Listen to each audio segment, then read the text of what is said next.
Bem-vindos à minha casa, meus irmãos. Elevando o nosso pensamento a Deus, agradecer ao Pai tudo que Ele tão bondosamente nos oferece. As oportunidades de crescimento que nos possibilita, a oportunidade reencarnatória que nos concedeu.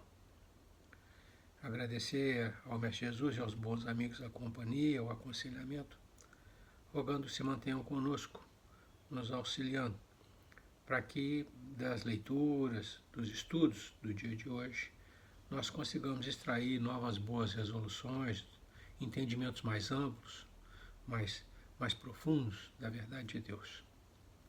Que a paz do Mestre Jesus inunde os corações dos nossos irmãos, que a luz do Mestre se derrame sobre a nossa reunião. Que assim seja.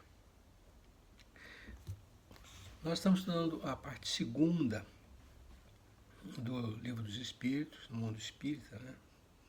Do mundo dos espíritos. E hoje nós entramos no capítulo 4, que é um capítulo um pouco mais longo e fala da pluralidade das existências. É um capítulo desenvolvido em 9 tópicos, né? Um total de 57 questões. Nós vamos iniciar então hoje o capítulo 4. E o capítulo se inicia com a questão, até o tópico, a reencarnação, com a questão 166. Kardec questiona: como pode a alma, que não alcançou a perfeição durante a vida corpórea, acabar de depurar-se? Aquele que saiu da encarnação não tendo ainda conseguido atingir os seus objetivos, como faz para alcançá-los? É a pergunta que Kardec formula. E o nosso orientador responde laconicamente: sofrendo a prova de uma nova existência. Kardec desenvolve ainda mais, né, o questionamento, né, e pergunta: como realiza essa nova existência? Será pela sua transformação como espírito? O que eu entendo é que Kardec queria saber se ele prosseguiria o trabalho de aprimoramento, né, estando na erraticidade, com o espírito liberto do corpo. E aí o nosso orientador responde: depurando-se, a alma indubitavelmente experimenta uma transformação, mas para isso necessária lhe é a prova da vida corporal. Para isso, né, para alcançar aquela estágio de perfeição, aqueles objetivos que ele não alcançou, né, ele deve sofrer uma nova prova na vida corporal. Fica bem claro, né? Kardec torna a questionar: a alma passa então por muitas existências corporais? E o orientador responde: sim, todos contamos muitas existências. Os que dizem o contrário pretendem manter-vos na ignorância em que eles próprios se encontram. Esse é o desejo deles. Então, nesse questionamento, o nosso orientador deixa claro para nós que existe uma grande sucessão, um número grande na sucessão das existências, considerando existências como vida corporal. E aí Kardec questiona mais uma vez: parece resultar deste princípio, né, que a alma, depois de haver deixado um corpo, toma outro, ou, então, que reencarna em novo corpo. É assim que se deve entender? E o orientador, laconicamente: evidentemente. Então, da questão 166, o que nós extraímos ele faz, na verdade, um questionamento e desdobra outras três perguntas em cima da resposta que o orientador dá. quem não alcançou, né, quem não alcançou os objetivos propostos numa encarnação, obrigatoriamente terá que sofrer uma nova encarnação para buscar esses objetivos. Por conta disso, né, a alma passa por muitas existências. Ela reencarna, né, muitas vezes. Este vamos dizer assim, um resumo, né, da colocação que o orientador faz às 4 questões que o Kardec formula. Kardec então prossegue. Qual o fim objetivado com a reencarnação? Aqui o Kardec faz uma pergunta redundante, né?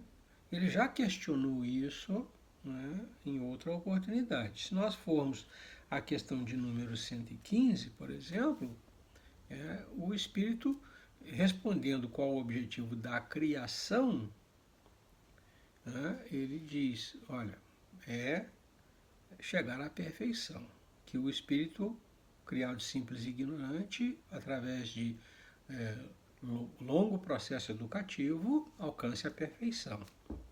Na questão 132, ele pergunta qual é o objetivo da encarnação. Então, qual é o objetivo da criação? Alcançar a perfeição. Qual é o objetivo da encarnação? E o Espírito responde a ele. É o meio pelo qual o Espírito alcança o objetivo fixado na sua criação, a perfeição. E aqui ele volta. Qual é o objetivo da reencarnação? E o orientador, mais uma vez, expiação, melhoramento progressivo da humanidade. Sem isso, onde a justiça?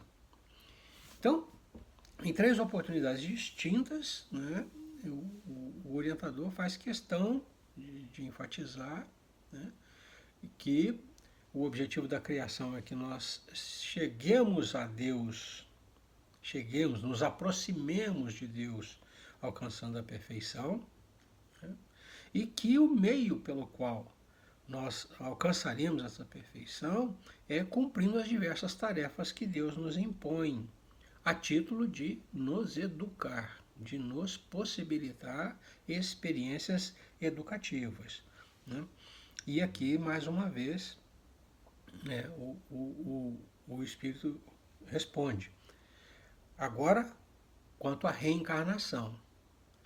Então, o objetivo da encarnação era meio para alcançar a perfeição. Como ele pergunta, e aqueles que não conseguem alcançar seus objetivos? O Espírito diz, olha, reencarnam, voltam à existência no corpo para tentar alcançar o objetivo. Né? Kardec insiste, qual é o objetivo então da reencarnação? Ele diz, é o mesmo que eu já coloquei lá atrás, é que o camarada tem uma oportunidade para alcançar o objetivo, a perfeição. E aí ele remata, né, uma questão que abre para nós, ele diz, sem isso, sem essa oportunidade, onde a justiça de Deus? Se Deus não proporciona sucessivas oportunidades para que a gente alcance o sucesso, onde estaria a justiça? Aí Kardec volta a perguntar. É limitado o número de existências corporais ou o espírito reencarna perpetuamente? Existe um número fixo de reencarnações? Né? E o orientador responde assim. A cada nova existência, o espírito dá um passo para adiante na senda do progresso. Desde que se ache limpo de todas as impurezas, não tem mais necessidade das provas da vida corporal. Então, ele mostra para a gente, não diretamente, não objetivamente, a resposta que ele dá, vamos dizer assim, de forma indireta, né, que a quantidade, né, do número de existências fica a cargo de nós mesmos. Somos nós quem definimos quantas necessitaremos. Porque a condição básica para parar de reencarnar é alcançar a perfeição. Então ele diz assim: desde que se ache limpo de todas as impurezas, seja perfeito, não tem mais necessidade das provas da vida corporal, até atingir a pureza, a perfeição, é a resposta dele. O número de existências é até que a gente consiga alcançar a perfeição. E aí Kardec volta. É invariável o número das encarnações para todos os espíritos? Todos os espíritos sofrem o mesmo número de reencarnações? Por outra feita, é isso que ele pergunta.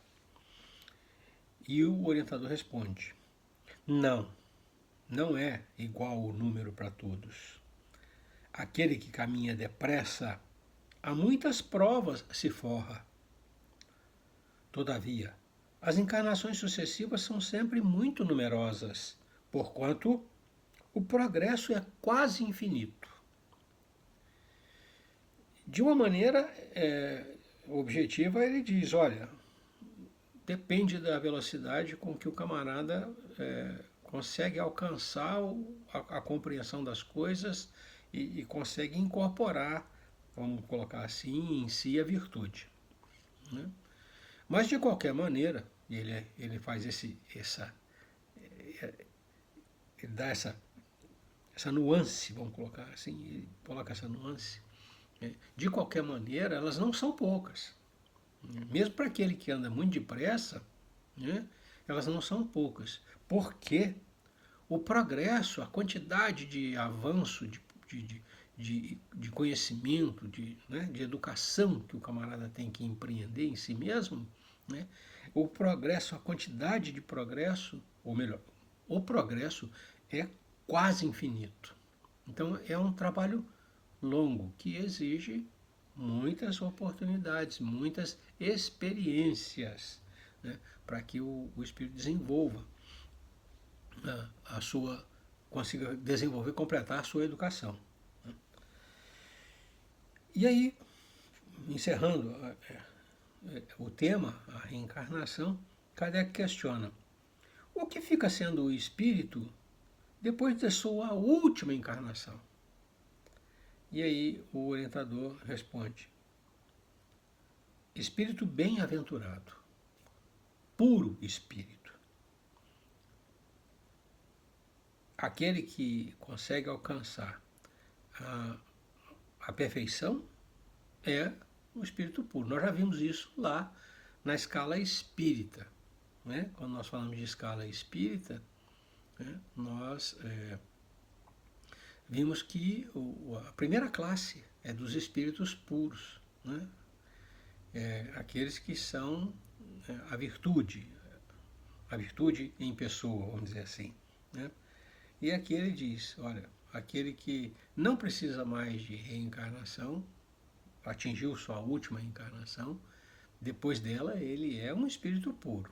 Ele já tinha dito para nós aqui, né, que anteriormente, que se reencarnaria até o momento que se alcançasse a pureza. Né? Então aqui ele reforça a ideia. Nós entramos então no segundo tópico, no segundo tema, que é a justiça da reencarnação. O nosso orientador já colocou essa questão, né, que a reencarnação é uma questão de justiça, né, a justiça de Deus. E aí ele começa questionando: em que se funda o dogma da reencarnação? O orientador responde então: na justiça de Deus e na revelação, pois incessantemente repetimos: o bom pai deixa sempre aberta a seus filhos uma porta para o arrependimento. Não te diz a razão que seria injusto privar para sempre da felicidade eterna todos aqueles de quem não dependeu o melhorar em si? Não são filhos de Deus todos os homens? Só entre os egoístas se encontram a iniquidade, o ódio implacável e os castigos sem remissão. Iniquidade é a falta de equidade, ou a falta de, de justiça, né? de equanimidade, de igualdade de tratamento. Né? Então ele diz, olha, só entre os egoístas se encontram a iniquidade, o ódio implacável e os castigos sem remissão. Deus não tem não é assim. Né? A justiça de Deus é aquela que ele coloca. Ele diz, olha, o bom pai sempre deixa aberta a seus filhos uma porta para o arrependimento, para a retificação. Então, dentro de uma existência corpórea, não alcançar o objetivo nos condenaria, né, a ficar perpetuamente imperfeitos, né, sofrendo com a imperfeição.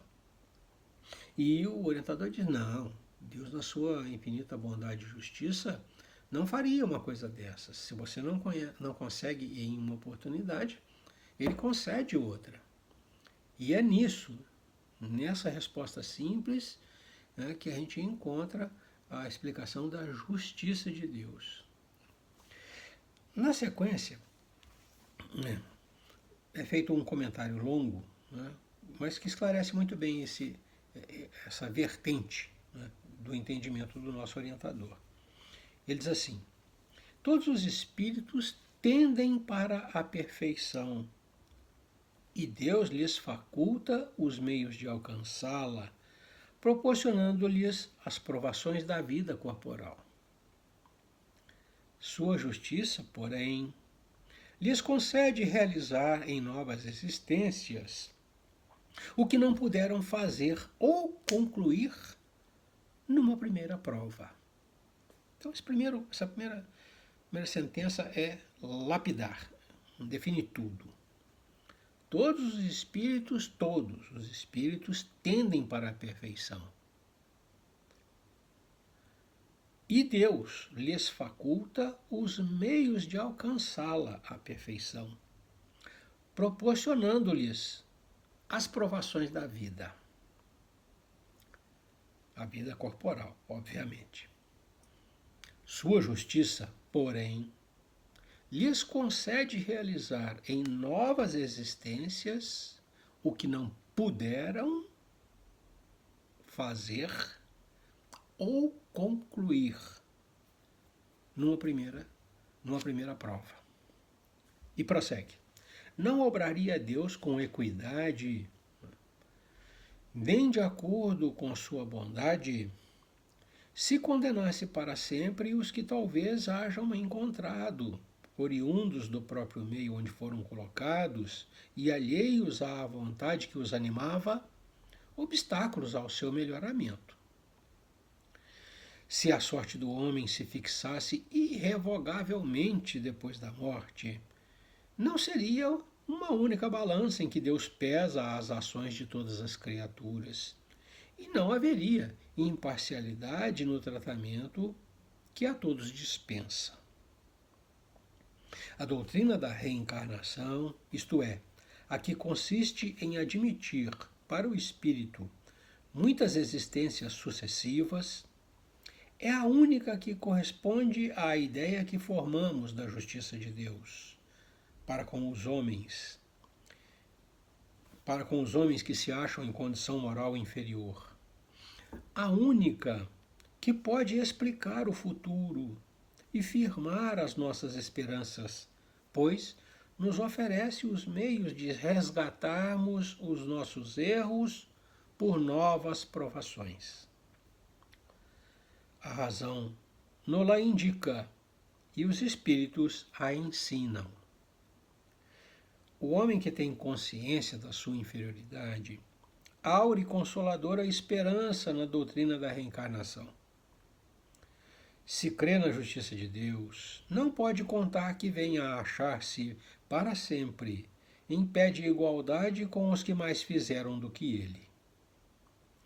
Sustém-no, porém, e lhe reanima a coragem. A ideia de que aquela inferioridade não o deserda eternamente. Não o deserda eternamente do supremo bem. E que, mediante novos esforços, dado lhe será conquistá-lo. Quem é que, ao cabo da sua carreira, não deplora haver tão tarde ganho uma experiência de que já não mais pode tirar proveito? Entretanto, essa experiência tardia não fica perdida. O espírito a utilizará em nova existência. Eu lembro que lá na questão 150, letra B, né, o nosso orientador diz, olha, a única coisa que a alma leva da sua existência é a lembrança. São as diversas experiências que colheu, os afetos que desenvolveu, né? Então, mesmo que seja no último momento, um aprendizado tem serventia, porque é bagagem, faz parte do cabedal, né, da vivência daquele espírito. E ele aplicará, mais cedo ou mais tarde, né, esse aprendizado que ele teve. Mas eu gostaria de sublinhar, né, uma ideia, né, que eu acho que para mim é fundamental para a gente entender a justiça divina da reencarnação. Ele diz, a reencarnação é a única que pode explicar o futuro, assim como pode explicar o presente, né? É a única que pode explicar o futuro e firmar as nossas esperanças, pois nos oferece os meios de resgatarmos os nossos erros por novas provações. Sem o princípio da reencarnação, tudo se resume a uma única oportunidade, né, em que nós podemos ser condenados, né, para sempre. Muitas vezes, e ele lembra, muitas vezes, além da nossa vontade. Ele coloca aqui atrás, não obraria Deus com equidade, nem de acordo com a sua bondade, se condenasse para sempre os que talvez hajam encontrado, oriundos do meio em que foram colocados e alheios à vontade que os animava, obstáculos ao seu melhoramento, né? Então, a prova, às vezes, as provas são sempre bem pesadas, né, para que não sejam além da nossa capacidade. Mas pode ser, né, que a gente não consiga vencê-las, a despeito da nossa vontade, né, por conta do meio em que nós estamos, das resistências que nós enfrentamos. Então, não seria justo que, numa condição como essa, por exemplo, né, nós estivéssemos fatalmente condenados. Não conseguiu o objetivo, então você está perdido, sem remissão. Ele diz, olha, isso não se coaduna com a bondade e a justiça divina. É uma questão somente nesse tópico, né, mas bastante vasta, a justiça da reencarnação. Vamos ao próximo tópico, então, que é um pouco mais longo, tem 18 questões, nós vamos bater só algumas, não vai dar tempo para a gente chegar ao final, mas vamos iniciar então. A encarnação nos diferentes mundos.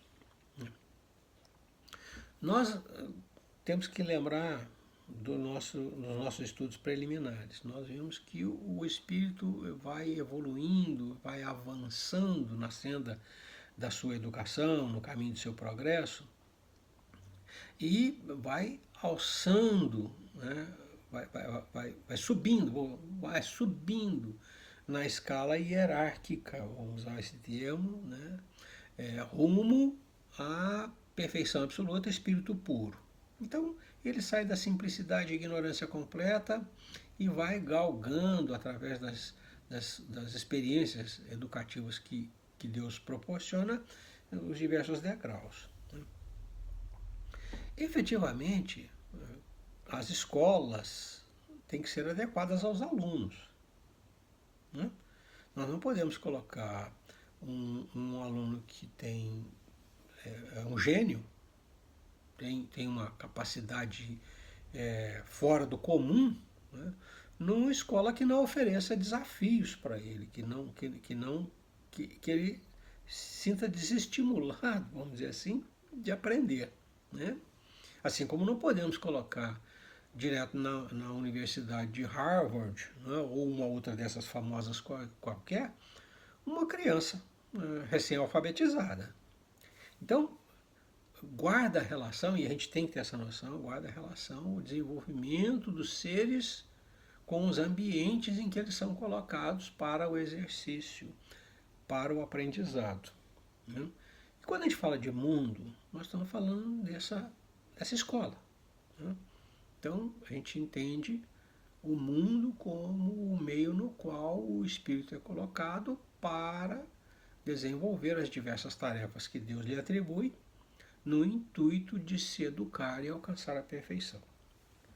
Encarnação nos diferentes mundos. Questão número 172.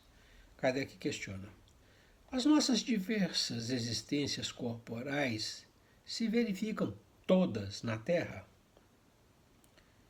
O orientador responde: não.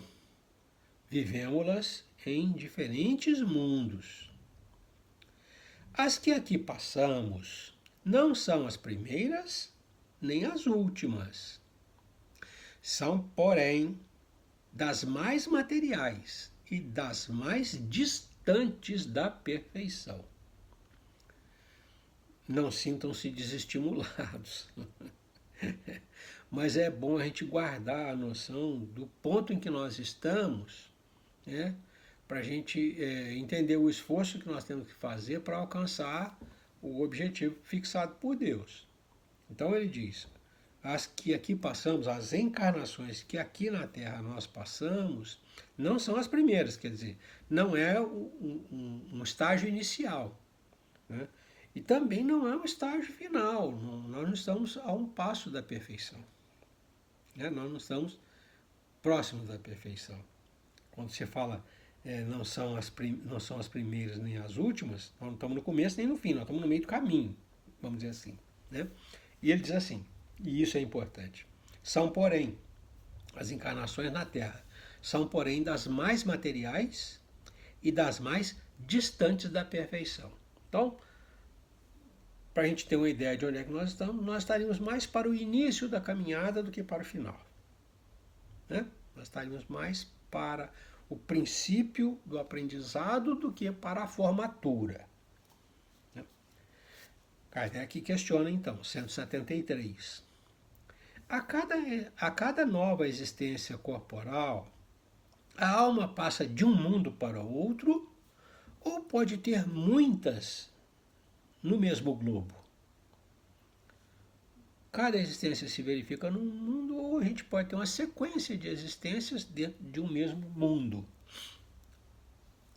E o orientador responde assim: pode viver muitas vezes no mesmo globo, se não se adiantou o bastante para passar ao mundo superior.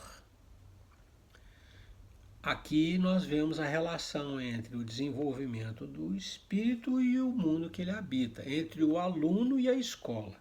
Aquela vamos dizer assim, aquela preleção inicial que eu coloquei. Então, a gente pode ficar muito tempo num determinado globo se nós não alcançamos o desenvolvimento suficiente para passar a um globo, a um mundo, né, que seja mais avançado. Aí Kardec, em cima disso, questiona novamente: podemos então reaparecer muitas vezes na Terra? O orientador, laconicamente: certamente. Kardec torna: podemos voltar a este mundo, este globo, depois de termos vivido em outros mundos? Ir e voltar? Ele diz: sem dúvida. É possível que já tenhais vivido algures e na Terra, em outro lugar, em alguma outra parte e também na Terra. A gente fica sempre condicionado ao presente, presente, e não tem essa visão, vamos colocar assim, de que podemos ter transitado em outros lugares, podemos ser originários de um outro lugar, né, e estarmos momentaneamente por aqui. A questão 174, Kardec questiona: tornar a viver na Terra constitui uma necessidade? Voltar para a Terra, né, permanecer na Terra, tornar a viver na Terra, constitui uma necessidade? O Espírito responde: não. Mas se não progredistes, podereis ir para outro mundo que não valha mais do que a Terra, e que talvez até seja pior que ela. O aluno só muda de escola se ele progrediu, se ele avançou. Senão, ele vai ser mantido no mesmo ambiente, na mesma escola, né? Essa é a ideia. Kardec pergunta então: haverá alguma vantagem em voltar-se a habitar a Terra? E o orientador responde: nenhuma vantagem particular, a menos que seja em missão, caso em que se progride aí como em qualquer outro planeta. Aqui o que nós temos nessa sequência é a ideia de sair daqui para outro lugar e voltar para cá, né? A ideia de avançar e voltar. E ele, aqui nessa questão, né, ele coloca, olha, voltar para a Terra só é vantajoso se você voltar em missão. Vamos lembrar, lá atrás nós já dissemos, missão é quando você trabalha para o progresso dos outros. Expiação é quando você trabalha para o seu próprio progresso. Quando você trabalha para você. Você se esforça por você. Quando você se esforça pelo progresso dos outros, você está em missão. Vamos colocar assim. Então, aqui ele diz, olha, só haveria vantagem se você voltasse em missão. E nesse caso, você voltando mesmo para um planeta teoricamente mais atrasado, porque você veio prestar serviço aos outros, você progrediria, né? Progrediria na Terra como progrediria em qualquer outro planeta em que você estivesse em missão. Kardec, então, aprofundando essa questão, coloca: não seria mais feliz, o espírito não seria mais feliz permanecendo na condição de espírito, permanecendo na erraticidade? E aí o orientador diz: não, estacionar-se-ia. E o que se quer é caminhar para Deus. A questão colocada é, o camarada está mais para frente e volta, né, para cumprir missão. Ele diz, mas o espírito não ficaria mais feliz se ele ficasse lá na erraticidade, na condição de espírito, não voltasse para trás para ajudar os outros? Ele diz, não, ele estaria estacionário. Ele não progrediria se permanecesse lá. Vamos voltar na questão 166 e nós vamos ver que a ideia da reencarnação é a necessidade da prova nova, né, da prova na vida corporal para avançar. Só se reencarna por isso. O espírito pode até chegar à conclusão que fazer assim é melhor, mas ele só vai adiante quando ele faz assim. Não quando ele pensa que fazer assim. Ele tem que agir assim. É essa a questão que se coloca. Então, o Kardec tenta amarrar a ideia do ir e voltar, né? ou ele tenta estabelecer a relação do ir e voltar. E o Espírito diz, olha, só há vantagem se ele volta em missão. Tá? E entre ficar na erraticidade com as suas novas boas resoluções, com os aprendizados que tem, e voltar para um mundo inferior para ajudar os outros, volta para o mundo inferior para ajudar os outros, porque você progride assim, você avança assim, você não estaciona, você não fica parado assim. Tá? Kardec então faz outra questão. depois de haverem encarnado, a 176, depois de haverem encarnado noutros mundos, podem os espíritos encarnar neste sem jamais terem aí estado? Novatos na Terra? O orientador responde: sim, do mesmo modo que vós em outros. Todos os mundos são solidários.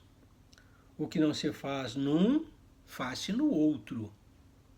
Então, os mundos não têm uma vida isolada, eles têm uma vida solidária, vamos dizer assim, uma existência solidária. Um serve ao outro, um auxilia o outro, um vamos dizer assim, um estágio preliminar para o outro. A gente tem que entender essas mudanças de mundo como sendo mudanças de ambiente que o espírito necessita para novas aplicações, para novos aprendizados, né?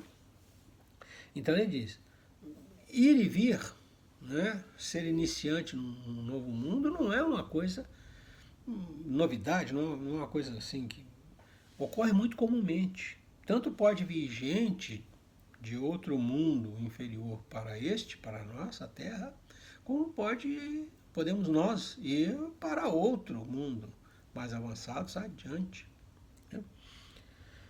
Aí Kardec, em cima dessa questão, formula outra. Assim, homens há que estão na Terra pela primeira vez? E o orientador responde laconicamente, muitos, e em graus diversos de adiantamento. Aí Kardec questiona novamente em cima dessa ideia. Pode-se reconhecer por um indício qualquer que um espírito está na Terra pela primeira vez? E aí o espírito orientador chama-lhe a atenção. Nenhuma utilidade teria isto. Isso é uma especulação vã. Né? Não vamos nem perder tempo com isso. Se é a primeira vez que o camarada está aqui ou não, né? A gente tem que entender que é um curso natural. A gente vai migrando de um lugar para o outro de conformidade com a nossa necessidade de aprendizado, de progresso. E em compatibilidade com aquilo que nós já somos, aquilo que nós já alcançamos de grau de perfeição. Kardec então formula outra questão, de número 177. Para chegar à perfeição e à suprema felicidade, destino final de todos os homens, ele já entendeu. Tem o espírito que passar pela fieira de todos os mundos existentes no universo?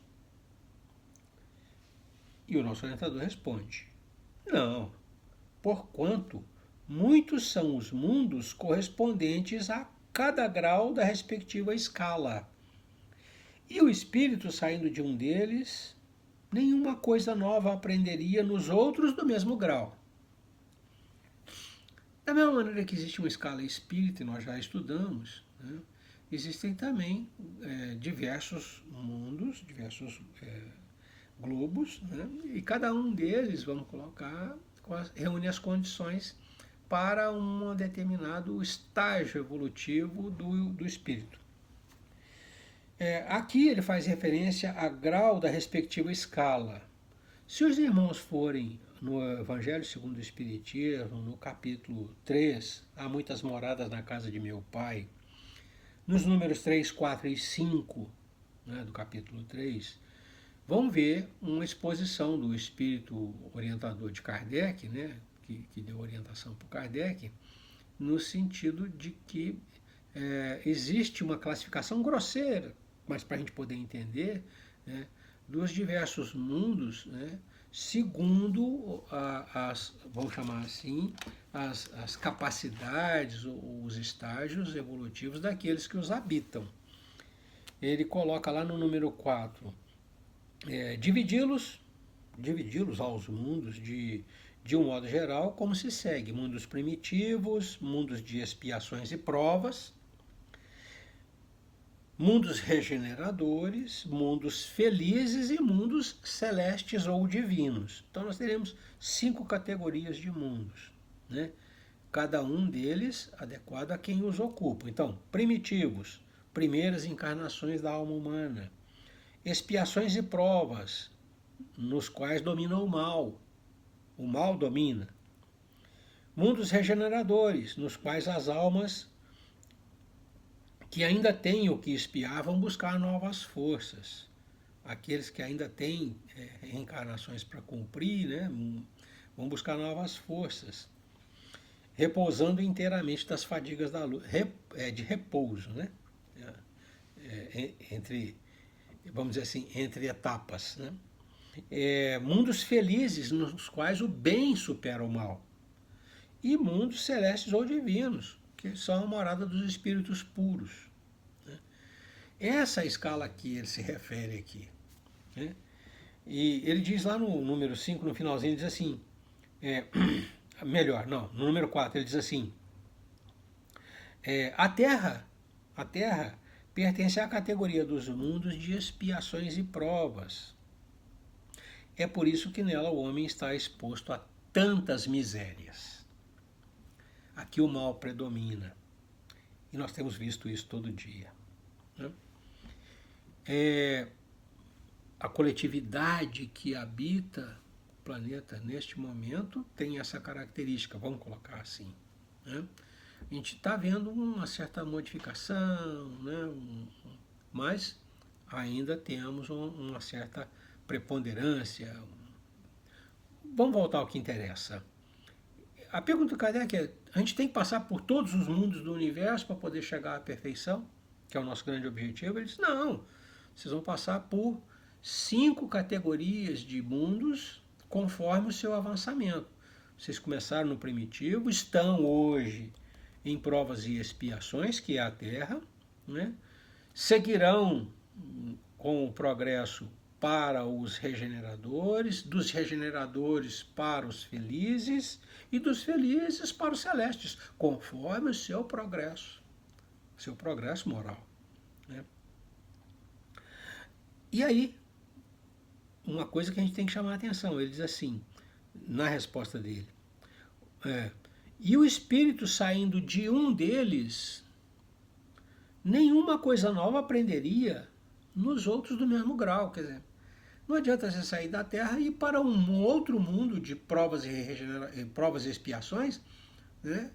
Porque você não aprenderia nada diferente do que está aprendendo aqui. Você aprenderia talvez alguma coisa nova no regenerador, mas no mundo igual não. Então a sequência é você sair do primitivo para ir até o celeste, passando por provas e expiações, regeneradores, felizes, para chegar até o final.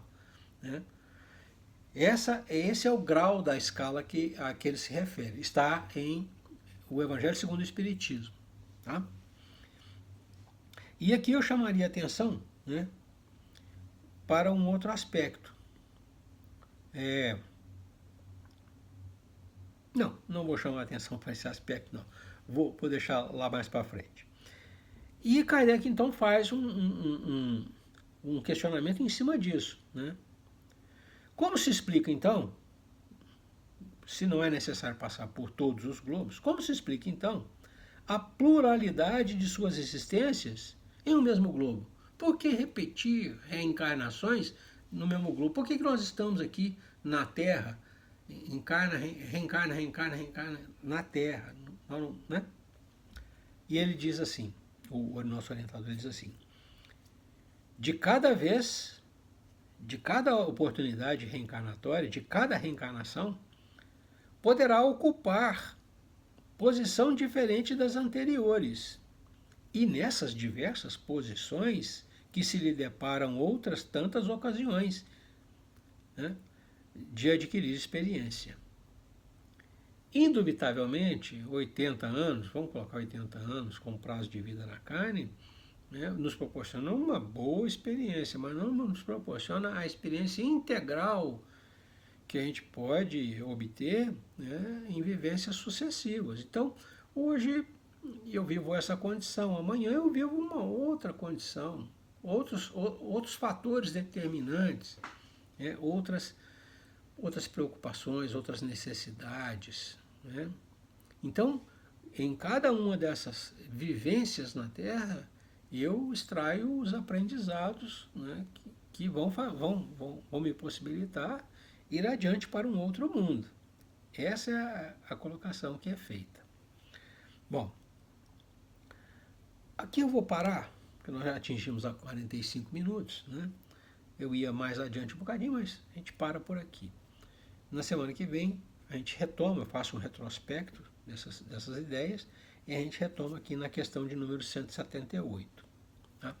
Os irmãos fiquem à vontade, eu reforço, né, para, em função do que entenderam na nossa conversa, né, formular questionamentos, fazer críticas, né, ou fazer acréscimos àquilo que nós colocamos aqui. A nossa visão, o nosso entendimento não é o entendimento, né? Os irmãos certamente terão outras ideias para contribuir, para que a gente chegue a uma compreensão melhor, né? Então, fiquem à vontade, nós gostamos muito quando alguém faz algum comentário, alguma crítica, algum acréscimo. Nós vamos encerrando a nossa aula de hoje, renovando os agradecimentos a Deus pela oportunidade do estudo, da reunião de estudo, e ao Mestre Jesus pela companhia e pela luz que derramou sobre nós. Rogando ao Mestre e aos bons amigos da espiritualidade que nos mantenham assim, debaixo da sua iluminação, para que a gente tenha clareza de identificar objetivos e caminhos, e que o Mestre nos infunda muita força, para que a gente possa agir, enfim, conforme a lei de Deus. Paz e luz é o que nós desejamos aos nossos irmãos. Deus os abençoe. Até a próxima.